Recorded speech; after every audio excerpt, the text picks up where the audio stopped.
ओम शांति। 17/2/2023 के बाबा के साकार अनमोल धारणा युक्त मधुर महावाक्य हैं। मीठे बच्चे, तुम्हें घर बैठे भगवान बाप मिला है तो तुम्हें अपार खुशी में रहना है। विकारों के वश खुशी को दबा नहीं देना है। खुश रहना है, खुशी बांटनी है। क्वेश्चन है, तुम बच्चों में लक्की किसको कहेंगे और अनलक्की किसको कहेंगे? आंसर है, लक्की वह हैं जो बहुतों को आप समान बनाने की सेवा करते हैं, सबको सुख देते हैं। और अनलक्की वह हैं जो सिर्फ सोते और खाते हैं, एक दो को दुख देते रहते हैं। पुरुषार्थ में कमी होने से ही अनलक्की बन जाते हैं। दूसरा क्वेश्चन, जिन बच्चों के तीसरे नेत्र का ऑपरेशन सक्सेसफुल होता है, तीसरे नेत्र का ऑपरेशन सक्सेसफुल होता है, उनकी निशानी क्या होगी? आंसर, वह माया के तूफानों में घड़ी घड़ी गिरेंगे नहीं, ठोकर नहीं खाएंगे। उनकी दैवी चलन होगी, धारणा अच्छी होगी।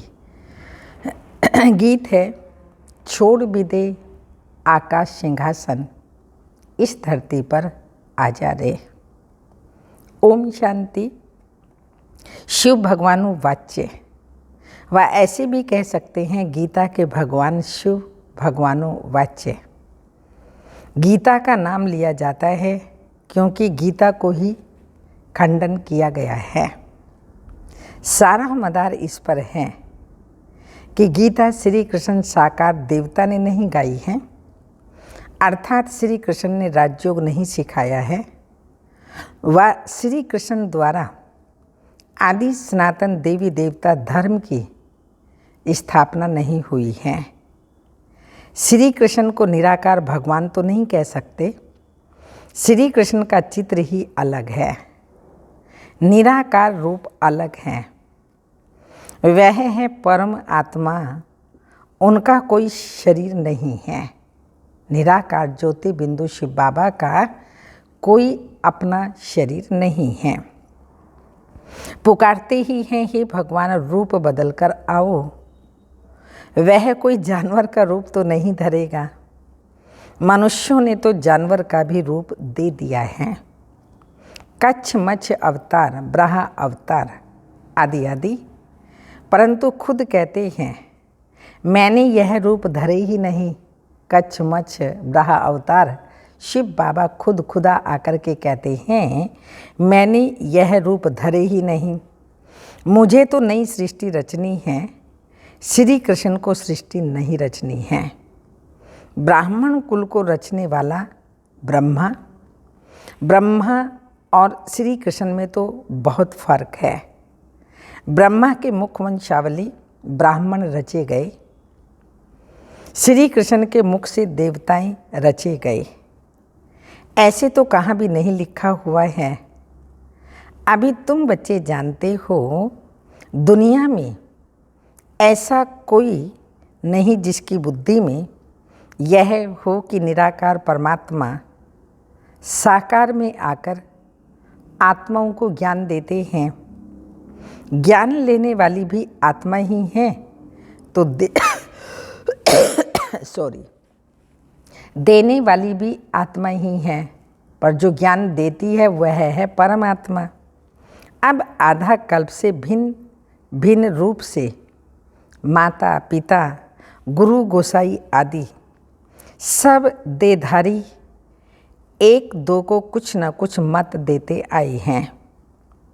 अभी इस समय तमेव मातश्च पिता, तमेव बंधु सखा आदि आदि पर समझाया जाता है। यह महिमा एक की ही गाई जाती है। तमेव मातश्च पिता बंधु सखा, ये निराकार परमात्मा की महिमा गाई जाती है। बाप कहते हैं तुम्हारे जो भी लौकिक माँ बाप बंधु गुरु गोसाई हैं, इन सभी की मत को छोड़ो। मैं ही आकर तुम्हारा बाप, टीचर, गुरु, बंधु आदि बनता हूँ। मेरी मत में सभी की मत समाई हुई है, इसलिए मुझ एक की मत पर चलना अच्छा है। परमपिता परमात्मा जरूर अभी ही मत देंगे ना। यह परम आत्मा तुम आत्माओं को मत देते हैं और वह सभी मनुष्य मत देते हैं। वास्तव में तो वह भी आत्माएं ऑर्गन्स द्वारा मत देती हैं, परंतु मनुष्य नाम रूप में फंसे हुए हैं तो इस राज को नहीं जानते। जैसे कहते हैं बुद्ध पार निर्माण गया, अब बुद्ध तो शरीर का नाम हो गया, वह शरीर तो कहाँ जाता नहीं। वह कहेंगे फलाना बैकुंठ गया, वह नाम शरीर का लेंगे, ऐसे नहीं कहेंगे कि वह शरीर छोड़ उनकी आत्मा गई।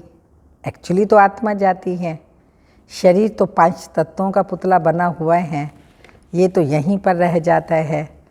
पर वो कहते हैं बुद्ध गया, क्राइस्ट गया लेकिन वो नहीं जाते हैं, उनकी आत्मा जाती है। ऐसे कोई जाते ही नहीं। तुम समझते हो आत्मा को ही स्वर्ग में जाना है। आत्मा कोई स्वर्ग से यहाँ नहीं आती, आते हैं सब परम धाम से। तो यह नॉलेज तुम बच्चों की बुद्धि में है। तुम जानते हो इस सृष्टि पर पहले देवी देवताओं की आत्माएं थी जिन्होंने सतयुग में पार्ट बजाया। तुम्हारी बुद्धि में आत्मा और परमात्मा का पूरा परिचय है। भल तुम घड़ी घड़ी भूल जाते हो, देह अभिमान में आ जाते हो। पूरी रीति कोई से मेहनत होती नहीं है। माया ऐसी है जो पुरुषार्थ करने नहीं देती। खुद भी सुस्त है तो माया और ही सुस्त बना देती है। विश्व का मालिक खुद बैठ पढ़ाते हैं, जिसमें माता पिता, बंधु, सखा, गुरु आदि सभी संबंधों की ताकत आ जाती है। यह महिमा है ही एक निराकार परमात्मा की, परंतु मनुष्य समझते समझते नहीं। लक्ष्मी नारायण आदि सब के आगे जाकर महिमा गाते रहते हैं। तुम जानते हो हम आत्माएं 84 जन्मों का चक्र लगाकर आई हैं लास्ट संगम युग पर। अब यह अंतिम जन्म है। यह घड़ी घड़ी बुद्धि में रहना चाहिए। अंतिम जन्म है, वापस घर जाना है, तो बाबा ने कहा ये बुद्धि में घड़ी घड़ी रहना चाहिए। ये नॉलेज बड़ी खुशी की है। ऐसा बेहद का बाप स्वयं तुम बच्चों के और कोई को मिलता ही नहीं है। विवेक भी कहता है परम पिता परमात्मा का जो बच्चा बना है उनकी खुशी का पारावार नहीं होना चाहिए, परंतु लोभ मोह आदि विकार आने से खुशी को दबा देते हैं। इन विकारों ने ही सारी मनुष्यों की खुशी को दबा दिया है। तुमको तो घर बैठे बाप आकर मिला है। जो मन नहीं था, चित्त नहीं था, जानते ही नहीं थे, तो बाबा ने घर बैठे हमें सिलेक्ट किया है। घर बैठे भगवान मिला है। भारत में आए हैं। भारतवासियों का तो भारत घर है ना, परंतु आएंगे तो ज़रूर एक घर में। ऐसे तो नहीं घर घर में आएंगे, फिर तो सर्वव्यापी हो गया। वह आएंगे तो ज़रूर आकर पतितों को पावन बनाएंगे। दुनिया तो समझती है श्री कृष्ण आएगा, परंतु तुम जानते हो परम पिता परमात्मा आया हुआ है, जो पतित पावन ज्ञान का सागर है। उनका वास्तव में रुद्र नाम है। हाँ, उनका नाम वास्तव में रुद्र है। तो ये बड़े ते बड़ी भूल है। जब यह समझे कि वह बेहद का बाप सारी सृष्टि का रचयिता है, तो खुशी का पारा भी चढ़े। ऐसे बाप से तो जरूर वर्षा मिलेगा। श्री कृष्ण से तो वर्षा मिल ना सके। इन बातों पर भी किसी की बुद्धि नहीं चलती। दुनिया तो सारी शूद्र संप्रदाय है। ब्राह्मण भी सिर्फ कहलाने मात्र हैं। तुम ब्राह्मण जब विचार सागर मंथन करो, तब औरों को भी बाप का परिचय दे सको। श्री कृष्ण को तो सब जानते हैं, सिर्फ कोई कहते राधे कृष्ण स्वर्ग के हैं, कोई फिर द्वापर में ठोक देते हैं। यह भी मूंछ कर दी है। ईश्वर तो ज्ञान का सागर है। तुम ईश्वरीय संप्रदाय में ही ज्ञान आ सकता है। आसुरी संप्रदाय में ज्ञान कहाँ से आया? भलकाते भी हैं पतित पावन, परंतु अपने को पतित समझते नहीं। स्वर्ग को तो बिल्कुल जानते ही नहीं हैं, सिर्फ नाम मात्र कहते रहते हैं। यह भी नहीं समझते कि देवताएं स्वर्गवासी हैं। यहाँ कोई शरीर छोड़ देता है तो कहते हैं स्वर्गवासी हुआ, पर ऐसे तो पतित आत्माएं स्वर्गवासी हो ही नहीं सकती।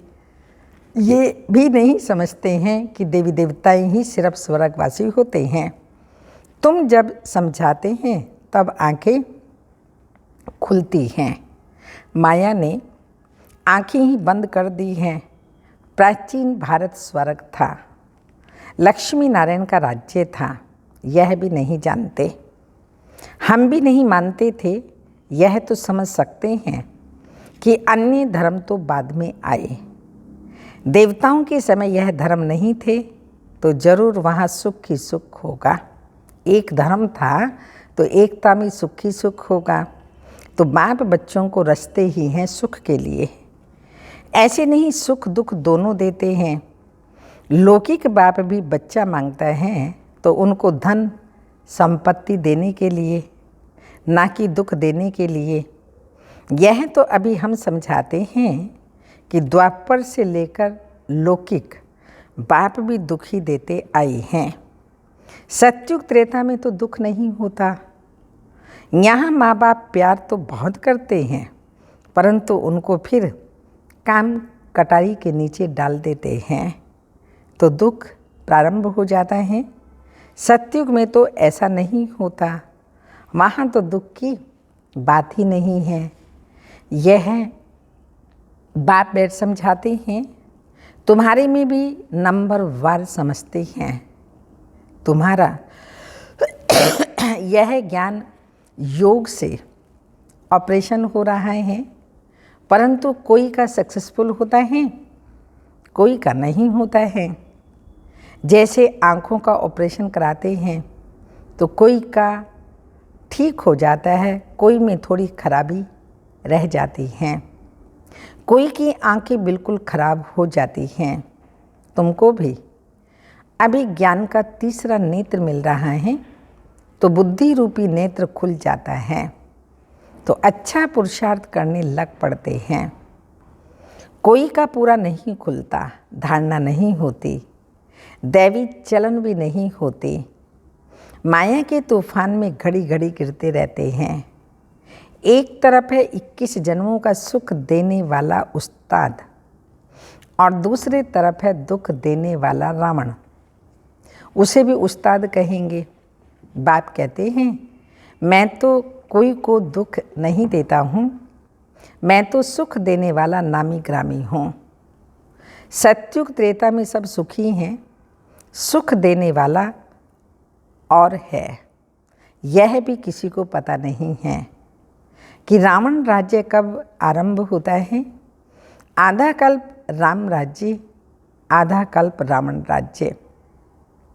यह है राम राज्य और रावण राज्य की कहानी, परंतु यह भी कोई की बुद्धि में मुश्किल बैठता है। कोई तो बिल्कुल जर्जरीभूत अवस्था में है, जो कुछ भी समझते नहीं हैं। जितना मनुष्य पढ़ते हैं उतना मैनर्स भी आते हैं, दबदबा रहता है। हमारा फिर गुप्त दबदबा है, आंतरिक नारायणी नशा चढ़ा होगा तो वर्णन भी करेंगे, औरों को समझाएंगे।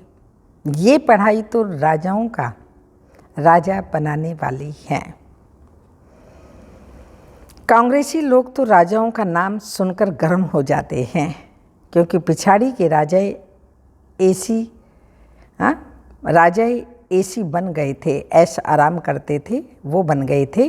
परंतु ये भूल गए कि आदि सनातन देवी देवताएं राजा रानी थे। अभी तुम फिर बाप से शक्ति ले, 21 पीढ़ी राज्य भाग्य लो। ये सत्यनारायण की कथा तो मशहूर है, परंतु विद्वान आचार्य भी नहीं जानते। गीता का कितना आडंबर बनाया है, लाखों सुनते हैं, परंतु समझते कुछ भी नहीं। अब इन विचारों को कौन सुजाग करे? यह तुम बच्चों का काम है, परंतु बहुत थोड़े बच्चे हैं जो औरों को सुजाग कर सकते हैं। जो जितना आप समान बनाएंगे उतना पद भी ऊंच पाएंगे। तो बाप कहते हैं, बीती सो बीती देखो और दुनिया ना जीती देखो। ड्रामा में ऐसा था, आगे के लिए फिर पुरुषार्थ करो, अपना चार्ट देखो। इतने समय में क्या धारणा की है?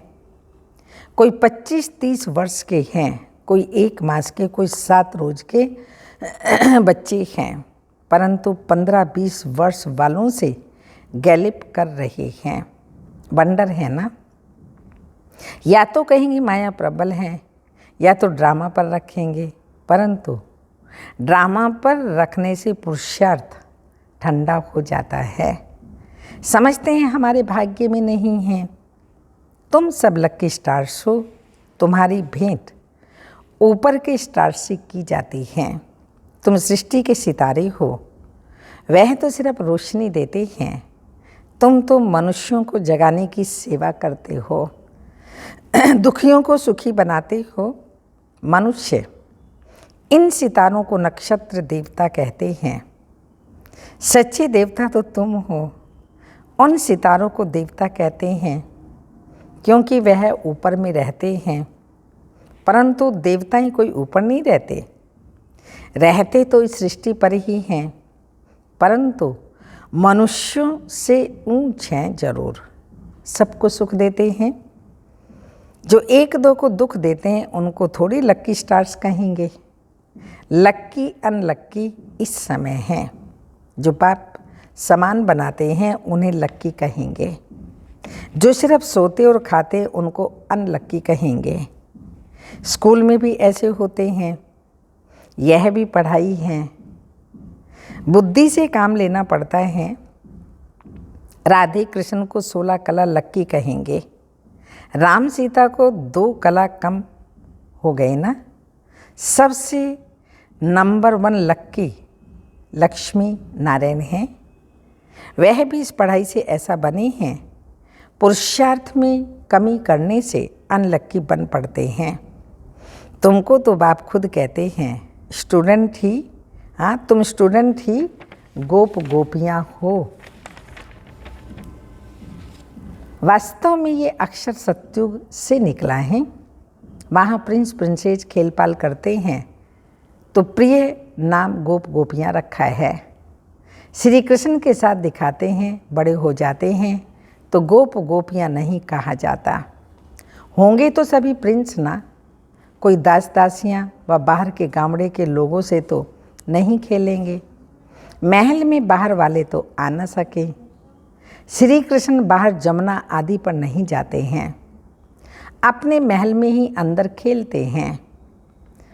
भागवत में तो कई फालतू बातें बैठ लिखी हैं, मटकी आदि फोड़ी आदि आदि, है कुछ भी नहीं। वहाँ तो बड़े कायदे हैं। तो बाप कितना समझाते हैं, कहते हैं श्रीमत पर चलो, इस समय तुमको सुख ही सुख मिलता है। उनकी कितनी महिमा है। सबके दुख कैंसिल कराए सभी को सुख देते हैं। कहते हैं माँ में कम याद करो। यह बाप आकर ना पढ़ाते तो हम क्या पढ़ सकते, नहीं ना। यह मोस्ट लवली बाप है। सबसे अच्छी मत देते हैं। मन मना भव। मुझे याद करो, स्वर्ग को याद करो, चक्र को याद करो, इससे सारा ज्ञान आ जाता है। वह तो सिर्फ विष्णु को स्वदर्शन चक्र दिखाते हैं, परंतु अर्थ का पता नहीं है। हम सभी जानते हैं शंख है ज्ञान का, जो निराकार बाप देते हैं, विष्णु थोड़ी देते हैं, और देते हैं मनुष्यों को, जो फिर देवता अथवा विष्णु बनते हैं। कितना मीठा ज्ञान है, तो कितना खुशी से बाप को याद करना चाहिए। अच्छा, मीठे मीठे सिक्की लदे ब्राह्मण कुलभूषण स्वदर्शन चक्रधारी बच्चों को याद प्यार।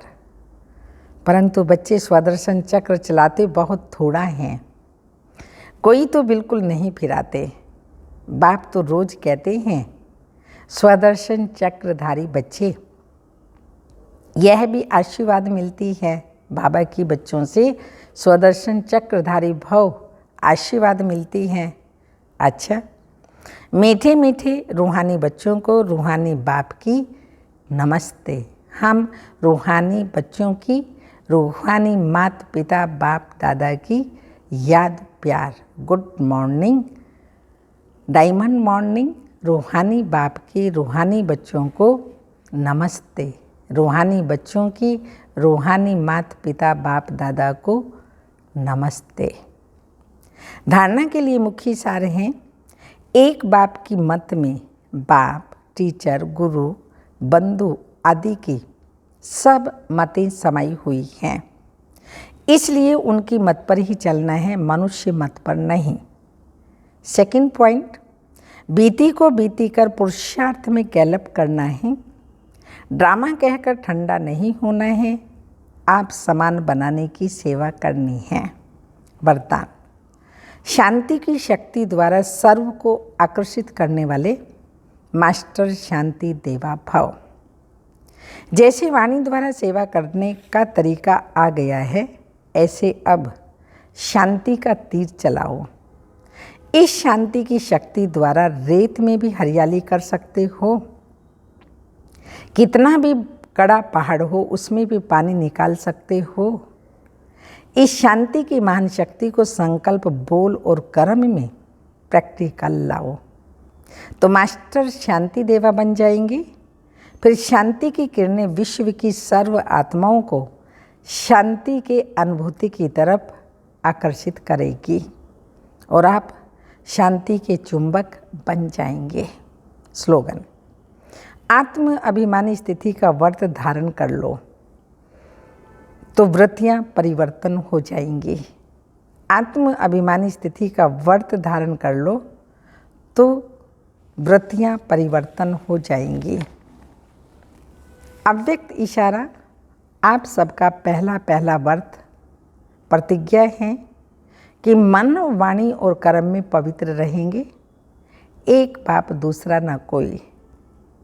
यह व्रत सभी ने लिया है, तो सदैव इस व्रत को स्मृति में रखो। स्मृति से कभी वृत्ति चंचल नहीं होगी। प्रवृत्ति, परिस्थिति व प्रकृति, प्रवृत्ति, परिस्थिति व प्रकृति के कोई भी विघ्नों वश नहीं होंगे। ओम शांति।